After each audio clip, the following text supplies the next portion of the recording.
The human story is the search for belonging. From childhood to adulthood, in joy and in struggle, we all sit in questions of how to make sense of it all. What is our place? Why are we here? What is our story of searching? Join us in conversation with community members, each sharing some of their own story. I am Ben Spratt, and this is Belonging. So I'm overjoyed to get to be sitting with Nick Fineman today. And Nick, there are many, many ways to tell your story, a huge CV that we can lift up, while in the context of a 182-year-old congregation, you joining 3 years ago feels really recent. I will say that already in those 3 years, you were one of the voices and sources of advisement that helped us actually even create this podcast. So it feels like a beautiful full circle of you immediately stepping in the congregation and helping us make this a reality and now getting to be a guest on it. So a few words on Nick. So Nick is an Emmy and Murrow award-winning journalist, TV producer, podcast creator, and editor whose work has been watched, streamed, and downloaded billions of times. He works as senior producer for MSNBC, and there he leads editorial, story selection, planning, control room production, and direction of MSNBC's 1 p.m. show, The Chris Jansen Reports. Fineman has written and produced news, making high-profile interviews as well as stories and breaking news situations from the field, control room, and edit bay. Previously, Fineman worked as a producer for shows including The Today Show, NBC News, and CBS News. Just a few things that you've accomplished already in your career, Nick, and I think now is very evident to everyone why we need your wisdom in launching this podcast. So it is a joy to be with you today. I want to just also begin by acknowledging that this community joins so many in the world alongside you in grieving your father, Howard. And certainly think about his legacy as really a groundbreaking journalist in this country.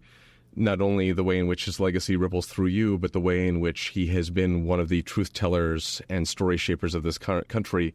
We mourn him and we join you in really solidarity support at this time, and grateful that even amidst the recent loss, you're willing to be a part of this conversation today, Nick.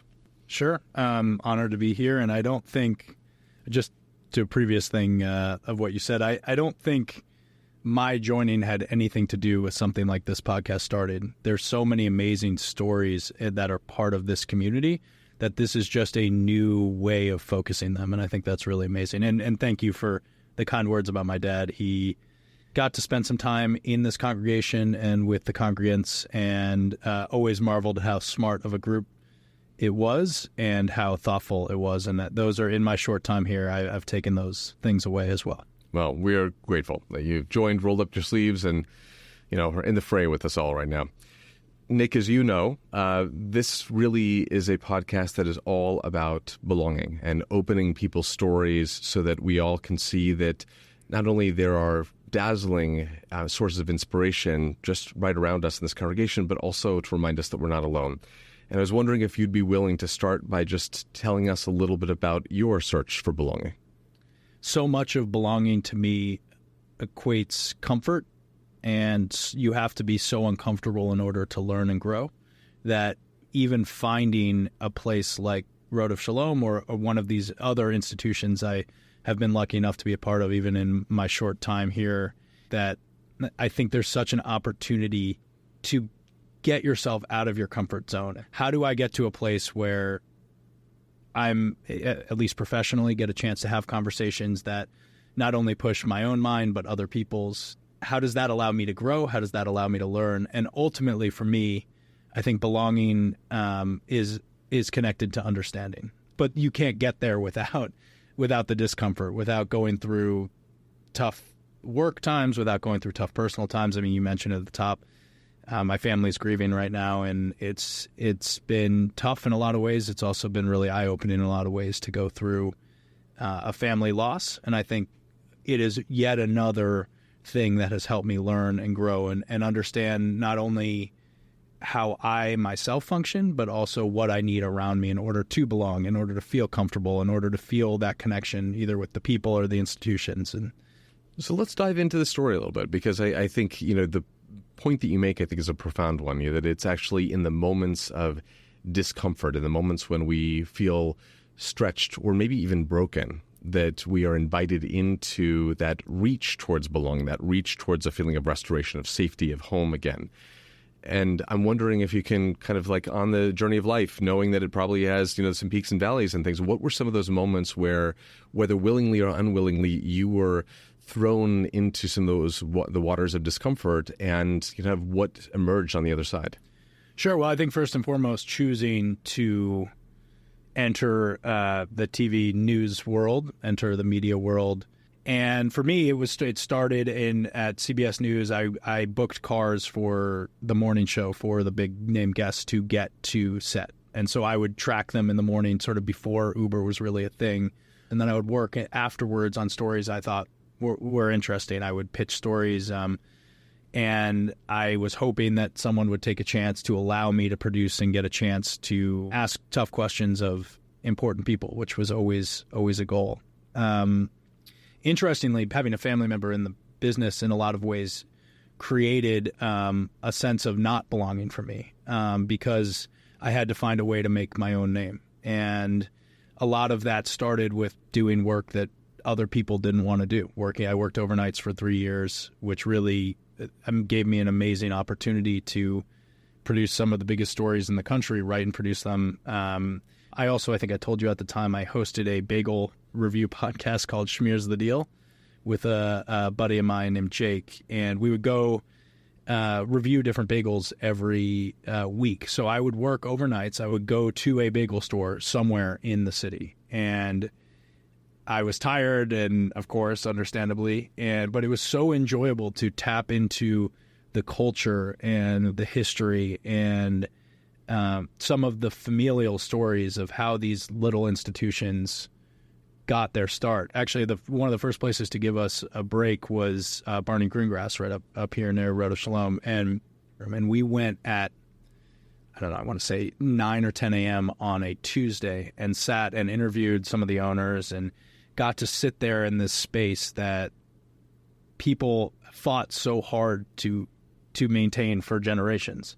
And so to learn from the people that were working overnight, that worked in this very specific industry, both my own and the bagel world, really taught me the hard work and necessary sacrifices needed to make it in a place like New York. And that was just it was a very important opening salvo for me. It's been interesting in the wake of my dad's passing, as someone I've written dozens of obituaries for big politicians and celebrities and folks throughout my career. And I thought a lot about seeing how his story was told. And a lot of my motivation is in attempting to get something right and attempting to give a fair shake on something. And in particular, if it's a super interesting or beautiful story, to give it the attention and quality it deserves. So already a decade ago, you knew that you were a lover of stories and storytelling. Right. And, the search for the perfect story, the capturing of the perfect story. So when did you fall in love with storytelling? I did it by accident. I thought storytelling and creativity were something you did for fun. It never occurred to me that you were able to do that as a career. I originally, in being from D.C., there are lawyers everywhere, including both my parents have law degrees and my wife's parents also have law degrees. So I was like, oh, I'll be a lawyer, and that's the impact I'll have. And so I went and did some work in the policy sector, and I couldn't stand it. Not because it wasn't important, it just was the most boring thing in the world to me. And at the time, for fun, I was working at the ESPN radio station in the D.C. area, and a number of folks that I look up to now and still consider mentors. Tony Kornheiser, who's known more widely, but is a very locally in D.C., has a well-known podcast. Mark Stern, his producer, all these people, they've done this their whole lives, and they've created their whole lives. And I realized that, oh my God, maybe there's a world in which I can do something like this. And it just was finding the right medium.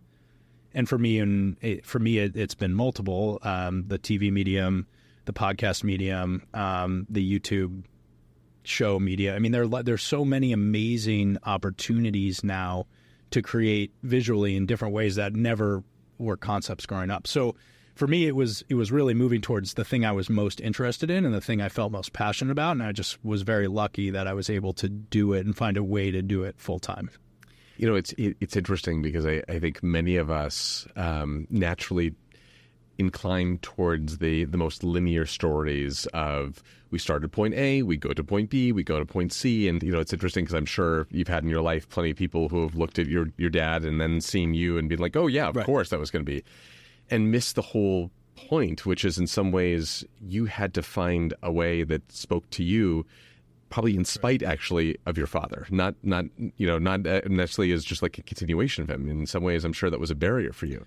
And I'm wondering, you know, I feel like as a person who is constantly looking for the right stories, those stories are always have complexity to them. I also feel like people spin often, especially these days, in more and more extreme directions. The impulse can often be, well, then I'll just deliver like a vanilla wafer, something that's not really going to set anyone off, might not be the most delicious thing that everyone's reaching and craving, but at least I won't, incite people. And so, I think that's one move in anyone who's a storyteller or producing content is, well, let's just give the thing that like everyone's okay with. But ultimately, obviously, that's not going to actually move people. Maybe there are people out there that are like craving a vanilla wafer, but that's not most people. What's so tough about the creation of the mass creation of content, which we do every day, is that you could tell any of these stories 1,000 different ways. And so the twist of the story is something I've been thinking about a lot with the advent of artificial intelligence and what we consider to be AI right now, because so much is being created using AI. And the tough part about AI when it comes to creation of content or anything is it's trying to create something it thinks you will like, that 95% of people will like. That's how the models are built. Where great storytelling, great TV, great shows you watch or podcasts, if they were obvious or if they pleased people to start, they wouldn't exist, or at the very least, they wouldn't be as popular as they are now. And this is something you face all the time with sermons and with connecting with different age groups and different groups with different backgrounds. It's hard. We work in a very high pressure environment where a lot of people are watching, and the ability to lead a group without yelling, with giving fairness and deference is extremely important, but isn't easy. And so I spend a lot of time feeling uncomfortable and growing in that world and learning every day from those around me. One of the things I really love about my team and the people I interact with here at Rodiff, in my personal life beyond here, is there are a lot of people I admire. And so making decisions for groups, helping groups that are filled with people I admire is inherently uncomfortable, because there are a lot of people I want to impress. There are a lot of people that I'm proud to do right by and try to do right by. So there's a lot of that pressure and growth these days. What a beautiful frame, that in some ways the willingness to actually care about and admire the people around us in many ways ultimately inspires us to reach higher. And yet I think many of us in our lives, when we think about the people with whom we most let our hair down, it's the people we love the most. And I think part of what you're bringing is maybe almost the opposite energy there, is that ultimately the people we care most about are also the people that we want to have holding us in the highest esteem. So, along this journey, you and Summer came to meet one another, and in two pretty related worlds. And Summer has her own, well-known name in the world and is impacting and shaping stories and things. How do you look at the personal and the professional, and how do these two things come together? When my guess is dinner conversations aren't radically different than what's happening, around the meeting table. There's so much, and something you and I have spoken about, there's so much tied between career and personal these days, big picture, not just for me or you or anyone listening to this. It's this idea of how do you belong, how do you feel fulfilled, and how do you perhaps separate the personal and the professional in order to succeed at both. so much of the city, country, so many people are so defined by their jobs, which is important. It's important to be passionate. It's important to care. At the same time, it's important to have something to look forward to separate, to hang your hat on that has nothing to do with their career or is tangential from your career. For me, it's become the community of the Upper West Side. It's become the food world in New York, which is tangential to that bagel podcast, has grown to an Instagram I run called Eat, Drink, New York City that allows me to explore and continue to learn the stories. So for us, and the food part of it is connected, that is a passion Summer and I share in New York and get to explore. And a lot of the times during the day, we advise each other professionally all the time. But once the day is done, we really try not to talk about it and separate it. We talk about our dog. We talk about the other instances and things in the world that we find really matter. A lot of the inspiration has come. I don't know if you ever read the Metropolitan Diaries in the New York Times, but those little vignettes of these moments that come with a tremendous amount of gratitude for our lives, for what we've been able to accomplish, but also for the life we've sort of built together. So a lot of it is based on gratitude. It's based on moments and things that are unseen, that aren't the obvious great moments in a day. And I will say, back to the grief part, it's those moments that have really stood out to me as the most important. That's beautiful. And, and I think, one of the blessings I feel like in my role is especially, the gift of being with people who are going through trial, travail, or even death and loss. Sure. And, just today we had a sanctuary filled with people grieving a longtime member. And it's interesting because in those moments you get to hear the real stories of people. And, very rarely is the CV what gets shared at a funeral. Very rarely are the stories that are shared the thing that we spend the majority of our energy on in our lives. And it really is those eternal maxims of how did you make someone feel? The moments when we showed up when no one else did, the moments of failure, the moments of courage, the moments of love. And, thinking about you right now, I'm sure inundated with stories about your dad, and maybe in some ways that help illumine facets of him that you didn't always get to see. I'm curious, what are some of the sparks of legacy of your father that you feel like are part of the story that you integrate and you hold up as shining beacons right now? Something I learned a lot from him. It's something I've been thinking about a lot when it comes to how I interact with people, how I see the world. I think he was a great lover of communities, of being able to walk around to not just make assumptions about people or places. And it's something, he and I used to do this thing where we would walk through any city, didn't matter, fancy, not fancy, new, if we'd been there before.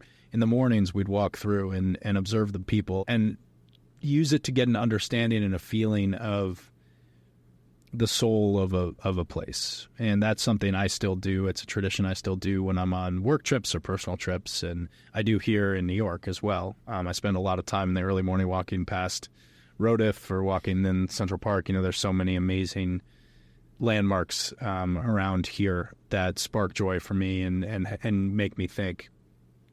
I think one of my big takeaways was his connection to people, that there is always something to learn from someone, even if you don't. And if you assume there's not, then you're going to miss it, and that's your loss. And that's been a big takeaway.